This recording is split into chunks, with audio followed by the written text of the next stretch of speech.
오늘 우리에게 주시는 하나님 말씀은 열왕기상 1장 36절, 37절 두 절 말씀만 보도록 하겠습니다. 우리 한 목소리로 함께 합독하지요. 시작. 여호야다의 아들 브나야가 왕께 대답하여 이르되 아멘. 내 주 왕의 하나님 여호와께서도 이렇게 말씀하시기를 원하오며 또 여호와께서 내 주 왕과 함께 계심같이 솔로몬과 함께 계셔서 그의 왕위를 내 주 다윗 왕의 왕위보다 더 크게 하시기를 원하나이다 하니라. 아멘. 네, 여러분 어제 말씀 내용 기억하시죠? 다윗 왕은 이미 늙어서 아주 노쇠한 상태였습니다. 그리고 다윗 왕의 아들 중에 아도니아라고 하는 자는 이 땅에서의 인생 여정이 얼마 남지 않은 아버지 다윗의 뒤를 이어서 이스라엘의 왕이 되고자 했습니다. 열왕기상 1장에서는 이런 아도니아를 향해서 설명하기를 스스로 왕이 되려고 하는 자다라고 설명합니다. 왜냐하면 하나님께서 점 찍어 두신 다윗 이후에 왕은 분명히 있었고 그 사람이 아도니아가 아니었기 때문이죠. 하나님께서 다윗을 통해 세우기 원하셨던 왕은 우리도 잘 알고 있는 것처럼 솔로몬이었습니다. 그러니까 지금 이 1장에서 벌어지는 상황은 스스로 왕이 되기 원하는 자 아도니아와 하나님이 왕으로 세우기 원하는 자 솔로몬의 왕권 다툼의 이야기를 담고 있는 것입니다. 이 아도니아는 1장 내용을 살펴보면 자신이 왕위로 오르기 위해서 자신의 참모진을 모두 세워두었고 심지어 군대까지 이미 조직하면서 스스로 왕이 되기 위한 준비를 모두 마친 상태입니다. 이 상황 속에 솔로몬 편에 서 있는 나단 선지자는 솔로몬의 어머니인 밧세바를 어제 만났고 그리고 병상에 누워있는 다윗 왕을 만나게 하면서 차기 왕으로 얼른 솔로몬에게 기름 부을 것을 요청하고 권면하고 있습니다. 오늘 말씀 한번 보죠. 32절도 오늘 말씀으로 들어갈 텐데요. 32절 말씀 함께 한번 보겠습니다. 시작. 다윗 왕이 이르되 제사장 사독과 선지자 나단과 여호야다의 아들 브나야를 내 앞으로 부르라 하니 그들이 왕 앞에 이른지라. 다윗 왕이 사독과 나단과 브나야를 부릅니다. 이 세 사람은 모두 솔로몬을 왕위에 세우기 위해서 솔로몬 편에 서 있는, 그러니까 다윗 편에 서 있는 자들입니다. 다윗이 솔로몬 측에 서 있는 주축 세력을 부른다고 하는 것은 드디어 솔로몬을 왕위로 세우려는 계획을 말하기 위한 것을 암시합니다. 이어지는 33절과 34절을 보니까 이것도 함께 읽어보죠. 시작. 왕이 그들에게 이르되 너희는 너희 주의 신하들을 데리고 내 아들 솔로몬을 내 노새에 태우고 기온으로 인도하여 내려가고 거기서 제사장 사독과 선지자 나단은 그에게 기름을 부어 이스라엘 왕으로 삼고 너희는 뿔라파를 불며 솔로몬 왕은 만세수를 하옵소서 하고. 다윗이 뭐라 그럽니까? 나단과 사독 브나야를 불러서 말합니다. 너희들은 내 아들 솔로몬을 내 노새에 태우고 기혼으로 가라. 이 구절에서 참 재미난 포인트는요, 열왕기상 1장에서 처음으로 이 다윗이 솔로몬을 말하기를 내 아들이다라고 지금 칭하고 있습니다. 1장 33절 이전까지는요, 솔로몬을 칭하기를 다윗은 뭐라고 말하냐, 성경은 뭐라고 말하냐면 밧세바의 아들이다라고 칭하거든요. 근데 솔로몬을 왕으로 세우려는 계획이 선포되고 있는 이 장면에서 처음으로 다윗은 솔로몬을 내 아들이라고 말하면서 확실한 그의 왕권을 강조하고 있는 것을 우리는 알 수 있습니다. 이 솔로몬을 나의 노새에 태워라. 이 노새는 암노새를 말하는데요, 당시 고대 근동지방에서는 일반인들은 나귀를 타고 다니는 것이 일반적인 일이었고 귀족들과 왕족들은 노새를 타는 것이 일반적인 일이었습니다. 나귀와 노새가 같은 동물 같지만 같지 않습니다. 그리고 본문이 말하는 이 노새는 암노새를 말합니다. 순노새보다 암노새가 훨씬 값어치가 있던 동물이었습니다.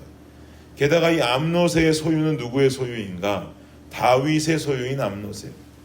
이 노새의 가치는 굉장하겠죠.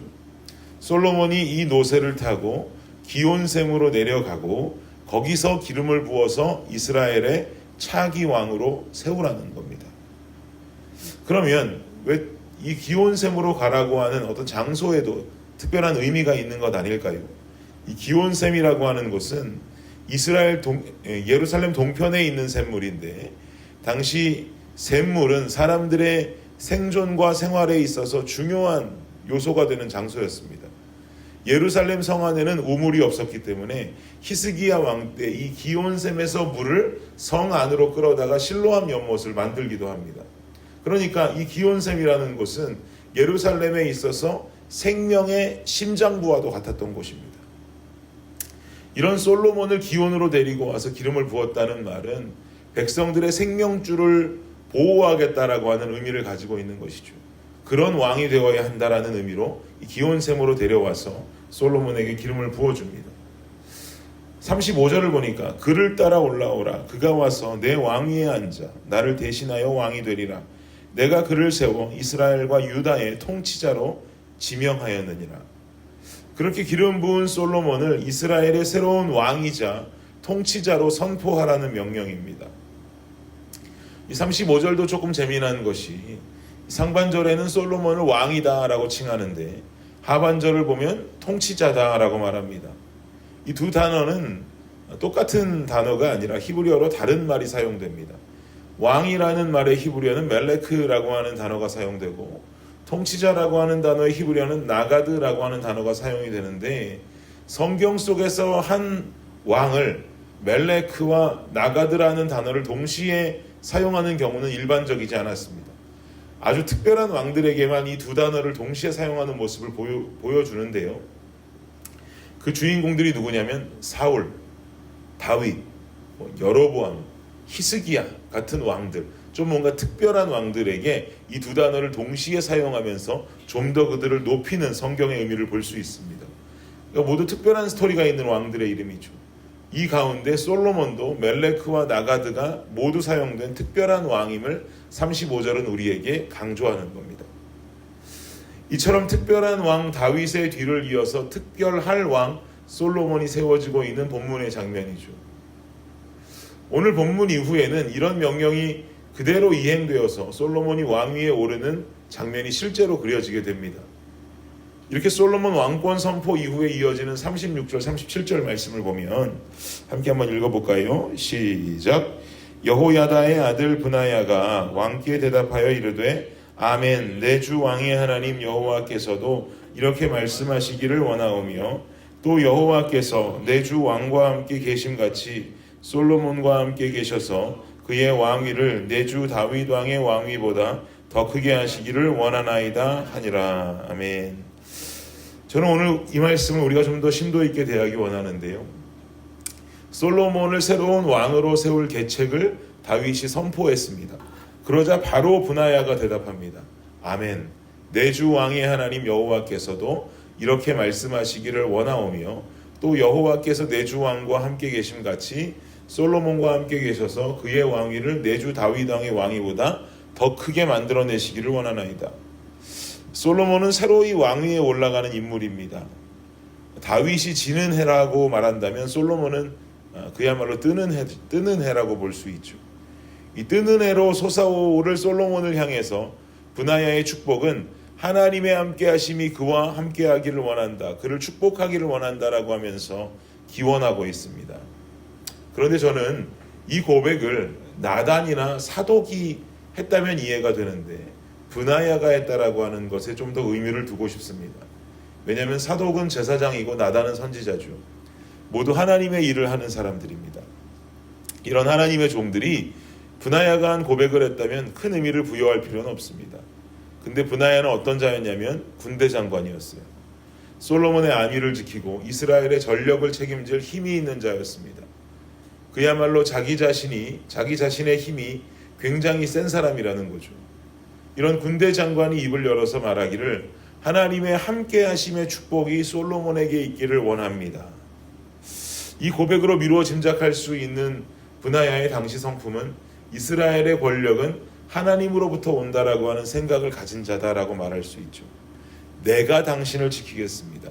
나의 힘으로 당신을 보전하겠습니다 라고 하는 것이 아니라, 내 무력으로 이스라엘 군대를 부강하게 만들겠습니다 라고 약속하는 것이 아니라, 전능하신 하나님의 함께하심의 은혜를 구하는 것이죠.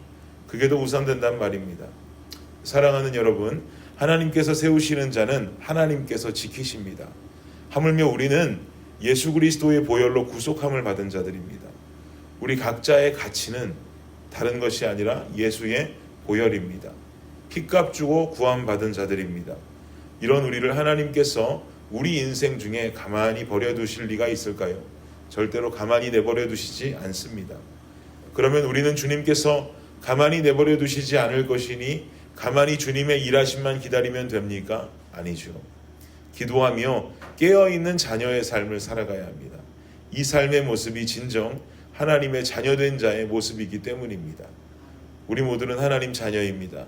자녀가 자녀된 삶을 충실히 행할 때 하나님께서는 자녀를 향한 아버지의 삶을 충실히 이행하실 것입니다. 하나님께서 지키시는 자녀의 삶을 오늘 하루도 열심히 살아갈 수 있는 저와 여러분이 되시기를 예수님의 이름으로 축복합니다. 기도하겠습니다. 주님 감사합니다. 주님이 세우신 자는 주님이 지키십니다. 우리는 주님 아니었으면 생명 얻을 수 없는 자들이었습니다. 주님께서 살려주셨기에 우리의 인생도 주님이 지키십니다. 그러니 우리는 주님의 자녀된 자의 모습으로 살게 하여 주옵소서.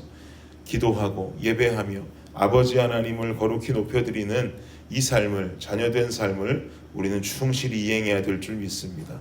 우리는 자녀된 삶을 살아가되 주님께서는 우리에게 아버지된 모습으로 우리를 이끌어 주셔서 우리의 삶이 우리의 인생 속에 넘어지고 쓰러지고 주님 떠나는 삶이 아니요 주님의 인도하심을 끝내 받을 수 있는 브나야의 고백처럼 하나님의 축복하심과 인도하심이 우리 삶에 가득한 그런 삶 살아가게 하여 주시옵소서.